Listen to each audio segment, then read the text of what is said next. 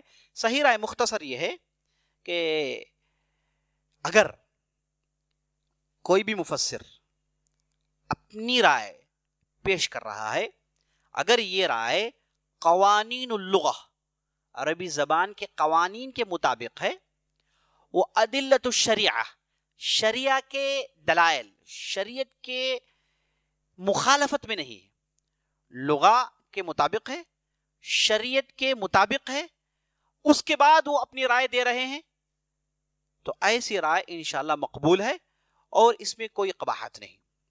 اگر کسی کی رائے جو لغہ، عربی زبان کے بالکل دور پڑتی ہے اور شریعت سے اس کا کوئی تال میل نہیں، شریعت کی مخالفت اس کے اندر موجود ہے، تو ایسی صورت میں اس تفسیر بالرائے کو ہم حرام قرار دیتے ہیں.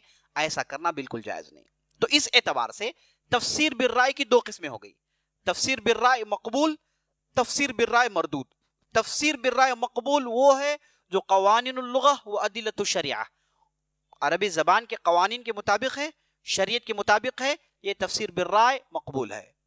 قوانین اللغہ کی مخالفت ہے یا تو پھر شریعت کی مخالفت ہے، ایسی صورت میں یہ تفسیر بالرائے مذموم ہے، اسے قبول نہیں کریں گے. اور اس مذموم قسم کی تفسیر بالرائے کے تعلق سے ہی ابوبکر صدیق رضی اللہ عنہ اور دوسرے صحابہ کے جو اقوال موجود ہیں، تابعین کے جو اقوال موجود ہیں، وہ اس کا انطباق یہی ہوتا ہے. اب دیکھیے تفسیر بالرائے مذموم کی مثال آپ کو میں پیش کرتا ہوں. تفسیر بالرائے مذموم کی جیسے شیعہ کے پاس ہے، ان کے ہاں سورۃ البقرہ، البقرہ سے مراد عائشہ رضی اللہ عنہ ہے. مرج البحرین لا یلتقیان، جو مرج البحرین کہتے ہیں کہ اس میں علی اور معاویہ ہے رضی اللہ عنہم اجمعین. تو یہاں پر قوانین اللغہ کا بالکل اعتبار نہیں کیا گیا ہے، نہ یہاں پر شریعت کو ملحوظ رکھا گیا ہے، بالکل اوجھا پڑ رہا ہے. تو ایسی قسم کی تفسیر مذموم ہے، ایسے نہیں کرنی چاہیے.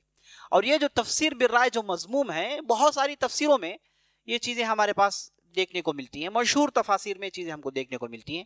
خاص طور پر اللہ کی صفات کے تعلق سے جو بھی تفسیر موجود ہے جہاں پر تعویل ہے، وہ تفسیر بالرائے مذموم کے کیٹیگری میں آئے گی. تو بہرحال بات لمبی ہو جائے گی، تو میں یہاں پر مختصر آپ کو یہ بتانا چاہتا ہوں کہ تفسیر کی دو قسمیں ہیں. ایک تفسیر المأثور ہے جو مضبوط طریقہ ہے، یہ ایک طریقہ ہمارے لیے کافی ہے قرآن کو سمجھنے کا. لیکن تفسیر بالرائے بھی ہم استعمال کر سکتے ہیں، کیونکہ جدید ٹیکنالوجی ہے، جدید ذہن ہے، لوگوں کے ذہن متفاوت ہیں، ہے نا، الگ الگ لوگوں کی سمجھ ہے، الگ الگ لوگوں کا علم ہے. تو جو بھی آدمی اپنے علم سے اپنی بات پیش کرنا چاہتا ہے تو ہم کہیں گے کہ الحمدللہ مقبول ہے، لیکن قوانین اللغہ اور ادلۃ الشریعہ اس کی مخالفت نہ ہو. اب اس کی مثال دیکھیے میں آپ کو دیتا ہوں.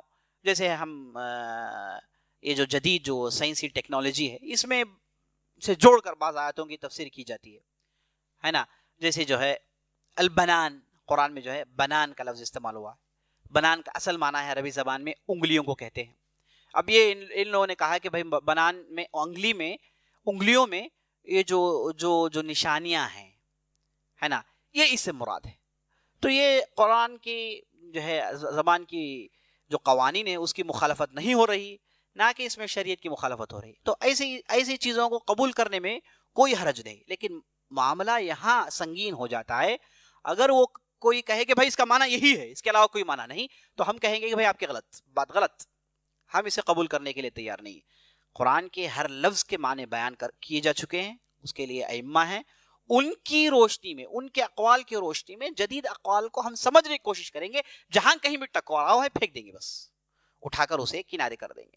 تو جدید اقوال، جدید فہم کو اپنانے میں کوئی غلطی نہیں، لیکن اس کے اندر لغہ کی مخالفت نہ ہو اور شریعت کی مخالفت نہ ہو. تو یہ ہے تفسیر بالرائے کی باتیں. اب چلیے تھوڑی باتیں میں ترجمے کے متعلق کر دیتا ہوں، چونکہ ہم بھی ترجمہ کر رہے ہیں. تو ترجمے کے تعلق سے علماء کے بہت سارے اقوال ہیں، علماء نے اس تعلق سے بہت کچھ لکھا ہے. ترجمۃ القرآن کے نام سے علوم القرآن کی کتابوں میں آپ دیکھیں گے ایک مستقل باب باندھتے ہیں ترجمۃ القرآن. اب یہاں پر اس میں تفصیلی بحث کرتے ہیں، مختصر میں آپ کے سامنے پیش کر دیتا ہوں. ترجمے کی دو قسمیں ہیں، ترجمہ حرفیہ، ترجمہ معنویہ یا تفسیریہ. حرفی ترجمہ، معنوی ترجمہ. حرفی ترجمہ سے مراد کیا ہے کہ قرآن کی ہر آیت کو لیں، اس کے ہر حرف کو لیں اور یہ ہر حرف کے ایکولنٹ جس زبان میں ترجمہ کر رہا ہے اس زبان میں جو اس کا ایکولنٹ موجود ہے یا پھر ایکولنٹ کے قریب کوئی چیز موجود ہے اسے لائیں اور ایسے ہی رکھتے جائیں. تو یہ ترجمہ حرفیہ ہے جو بالاتفاق حرام ہے. ترجمہ حرفیہ بالاتفاق حرام ہے، حرف بحرف، ورڈ بائی ورڈ جو ترجمہ ہے یہ بالکل حرام ہے. یہ اصل میں ہو نہیں سکتا، کیونکہ ہر زبان اپنی طبیعت کے اعتبار سے مختلف ہے. عربی زبان جب ہم زبان کہیں گے تو اس کے پیچھے اس کا مستقل کلچر ہے، اس کے پیچھے ان کے عادات و اطوار ہیں. یہ عادات و اطوار کسی دوسری زبان میں آ نہیں سکتے، نہ کہ صرف عربی زبان کا بلکہ کسی بھی ایک زبان کا دوسری زبان میں مکمل ترجمہ ہو نہیں سکتا. ممکن ہے، چاہے آپ انگلش لے لیجئے، چاہے آپ اردو لے لیجئے، تمل لے لیجئے، جو بھی زبانیں ہیں، یہ زبان میں جو الفاظ ہیں یہ انہوں نے اپنے کلچر کے مطابق رکھا ہے. ان کے استعمال کردہ چیزوں کے مطابق رکھا ہے، تو اس کا بالکل ایکولنٹ تلاش کرنا یہ بیوقوفی ہے۔ اگر تلاش کر کر بھی آپ رکھیں گے تو آپ حق ادا نہیں کر سکتے۔ تو ترجمہ حرفی عزیز دوستو یہ بالکل حرام ہے، اہل علم کا اس پر اتفاق ہے۔ اب جو لوگ یہ کہتے ہیں کہ ورڈ ٹو ورڈ جو کہتے ہیں، وہ بھی اصل میں یہ دوسری قسم یعنی میننگ کا ترجمہ معنویہ، قرآن کے معنوں کا جو ترجمہ ہے وہ ہی کر رہے ہیں وہ۔ اب وہ کہتے ہیں کہ ورڈ ٹو ورڈ الفاظ میں ہیرا پھیری ہو رہی ہے، ورنہ وہ بھی معنوں کا ہی ترجمہ کرتے ہیں، کیونکہ جیسے میں نے آپ کو بتایا ورڈ ٹو ورڈ کا ترجمہ ہو نہیں سکتا، کوئی بھی انسانی عقل اسے قبول نہیں کر سکتی۔ تو یہ جو ترجمہ معنویہ ہے، قرآن کے معنوں کا ترجمہ، مفسر نے جو معنی سمجھے ہیں ان معنوں کو وہ اپنی زبان میں قالب پہنا رہا ہے، کنٹینٹ کو اس نے تیار کر لیا، وہ اپنے کنٹینرز میں ڈال رہا ہے۔ انہیں جو قرآن، یہ جو صاحب قرآن پڑھ کر جو سمجھے ہیں، یہ جو ان کی جو سمجھ ہے یہ کنٹینٹ ہے، یہ جو ان کی زبان ہے چاہے وہ کوئی بھی زبان ہو، جب اس میں وہ پیش کرتے ہیں تو یہ اپنے کنٹینرز میں ان کنٹینٹ کو ڈال کر پیش کر رہے ہیں۔ تو یہ جو کنٹینٹ ہے جسے آدمی نے سمجھا ہے، یہ ایک سمجھ ہو نہیں سکتا عزیز دوستوں۔ اسی لیے قرآن کی بعض آیاتوں کا ترجمہ یہ ایک ممکن نہیں ہے۔ اب مثال کے طور پر دیکھیں الحمدللہ رب العالمین، اس کا جو ترجمہ ہے، تمام قسم کی تعریفیں اللہ رب العالمین کے لیے، یہ ایک ترجمہ ہے۔ میں تو یہ کہوں گا کہ 25 ترجمے کر سکتے ہیں، 20 ترجمے ممکن ہیں، ایک ایک آیت کی کئی قسم کی ترجمے ہو سکتے ہیں۔ ابھی چونکہ ترجمہ کرنے والا اس کی سمجھ کا ترجمہ کر رہا ہے، معنوں کو جس نے جو سمجھا ہے اس کا وہ ترجمہ کر رہا ہے، یہ ممکن ہے ایک حد تک۔ تو جو دوسرا قسم ہے ترجمے کا، ترجمہ معنویہ یا تفسیریہ، یہ ممکن ہے اور یہی ہوا ہے۔ جتنے بھی آپ ترجمے دیکھ رہے ہیں قرآن کے وہ یہی ہیں، چاہے آپ اسے ورڈ ٹو ورڈ کہیے، چاہے آپ اسے جو ہے جو بھی کہنا ہے کہیے، اس میں اصل میں یہ میننگز کا ترجمہ ہے، اس کی کوشش کی گئی ہے۔ لیکن جیسے میں آپ کو بتا رہا ہوں یہ مفسر کا کلام ہے، یہ مفسر کا سمجھ ہے، یہ مفسر کی سمجھ ہے، یہ مترجم کی سمجھ ہے جسے آپ پڑھ رہے ہیں، یہ ہرگز قرآن نہیں ہو سکتا، یاد رکھ لیجیے۔ تو قرآن کو سمجھنا ہے تو قرآن کی زبان ہے، قرآن کا اپنا اصل زور قرآن اپنے مکمل جلوے میں ہوتا ہے جب ہم عربی زبان میں اسے پڑھتے ہیں۔ یہ جو ترجمے ہیں یہ کوشش ہے، کیونکہ لوگ اکثر عرب نہیں ہیں، مسلمانوں میں بہت بڑی تعداد غیر عرب کی ہے۔ جب وہ عربی زبان نہیں جانتے ہیں تو پھر وہ قرآن سے کیا ہمیشہ کے لیے محروم ہو جائیں گے؟ ہرگز نہیں۔ تو انہیں کچھ نہ کچھ دینا چاہیے، کچھ نہ کچھ قرآن کی سمجھ ان کے اندر آنی چاہیے، اس لیے اہل علم نے کوشش کی۔ اسی لیے ہم دیکھتے ہیں کہ ترجموں کی جو کوشش ہوئی، جب ہم تاریخ پڑھتے ہیں ترجموں کی جو کوشش ہوئی وہ بالکل آپ اس دور میں ہوئی جب اسلام کا شیرازہ بکھر گیا تھا، اسلام کی طاقت تقریباً ختم ہو گئی تھی اور یورپ طاقت میں آ گیا تھا۔ ویسٹرن سیولائزیشن جب طاقت میں آ گیا، اسلامی طاقت کم ہو گئی، تو اس وقت ترجمے کی ضرورت پڑی، کیونکہ اتنا زور یہاں سے آیا اور پہلے سے کمزور تھے، اب یہاں پر یہ بائبل اور دوسری چیزوں کو پھیلا رہے ہیں، تو علماء نے ضروری سمجھا کہ بالکل امت کوری نہ رہ جائے، کچھ نہ کچھ ان کے ہاتھوں میں ہو۔ تو اس کے بعد باقاعدہ کوشش ہوئی۔ سب سے پہلے کوشش کہا جاتا ہے کہ لیٹن زبان میں 1100 عیسوی میں 11th سینچری میں سب سے پہلے لیٹن زبان میں قرآن کا ترجمہ ہوا جو مکمل نہیں تھا، اور اس کے بعد مختلف زبانوں میں ترجمہ ہوا، اور انگریزی اور فرنچ لینگویج میں بالکل بعد میں، اور اردو میں مولانا عبدالعزیز شاہ جو ولی اللہ دہلوی کے جو فرزند تھے، انہوں نے پہلی کوشش کی، انہوں نے پہلا ترجمہ کیا جو 1830 ہجری کے بعد کیے۔ دیکھیے 1830 یعنی آج سے لگ بھگ 150 سال پہلے کی بات ہے، یا پھر 200 سال پہلے کی بات ہے۔ اس سے پہلے ترجمہ ہوتا ہی نہیں تھا، تو پھر لوگ کیسے سمجھتے تھے؟ عربی انہیں پڑھنا پڑتا تھا، عربی کے ذریعے سے انہیں سمجھنا ہوتا تھا۔ تو بہرحال یہ ترجمہ اس وقت آیا جب امت کمزور پڑ گئی تھی، جب امت طاقت میں تھی تو عربی زبان کو پھیلایا جاتا تھا، لوگ باقاعدہ عربی زبان سیکھتے تھے، جو اپنی عربی زبان کی تہذیب کو اپناتے تھے اور خود بخود قرآن سمجھنا شروع کر لیتے تھے۔ تو عزیز دوستو، جو معنوی ترجمہ ہے یہ ایک حد تک ممکن ہے، لیکن افسوس کی بات یہ ہے کہ یہ معنوی ترجمہ سمجھ کر پڑھ کر لوگ یہ سمجھتے ہیں کہ ہم نے قرآن کا حق ادا کر دیا، جو بالکل غلط ہے۔ یہ تو صرف سمجھے کہ کوشش ہے سمجھانے کی۔ تو عزیز دوستو، آج کے اس حلقے میں ہم نے سب سے پہلے تفسیر کا کیا معنی ہے ہم نے دیکھا، لغوی اور اصطلاحی معنی دیکھا ہم نے، اس کے بعد قرآن کے معنوں کو دیکھا لغوی اور اصطلاحی، اور اس کے بعد ہم نے تفسیر کی بعض اہم قسموں کو ہم نے دیکھا، اور اس کے بعد تفسیر کا صحیح نہج کیا ہے، کیا ہونا چاہیے، اسے ہم نے سمجھنے کی کوشش کی، اور اس کے بعد ترجمے کی چند باتیں آپ کے سامنے آئی۔ یہ چند باتیں جی جن کا تعلق انٹروڈکشن سے تھا۔ انشاءاللہ ہم آنے والے حلقوں میں انشاءاللہ سورۃ النبأ کی تفسیر کا آغاز کریں گے۔ ہم اللہ رب العزت سے دعا کرتے ہیں کہ اللہ رب العزت ہمیں قرآن کا فہم، قرآن کی سمجھ عطا کرے۔ اقول قولی ھذا واستغفر اللہ لی ولکم ولسائر المسلمین من کل ذنب وخطیئۃ فاستغفروہ انہ الغفور الرحیم، وصلی اللہ علی نبینا محمد۔